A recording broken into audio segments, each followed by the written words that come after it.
Έχουμε τους πανηγυρισμούς για την ομάδα του Σταυρού Μηχανικά και έχετε το σύμπαν εδώ στο Δημοτικό Στάδιο Χαλκίδος. Η ομάδα του Σταυρού πανηγυρίζεται ο ναύδο της στην Α κατηγορία της Εύβοιας μετά από 20 χρόνια, παρακαλώ. Επιστρέφει ξανά στην Α κατηγορία της Εύβοιας μετά από 20 χρόνια. Πανηγυρίζει εδώ την άνοδο της στην Α κατηγορία της Εύβοιας. Άνοδο, πρόεδρε, μετά από 20 χρόνια επιστρέφει στην Α κατηγορία.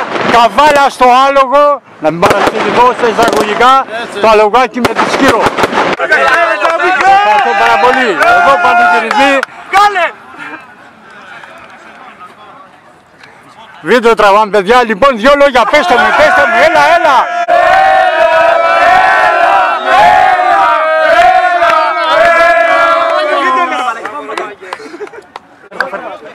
Μισό. Το καπέλο.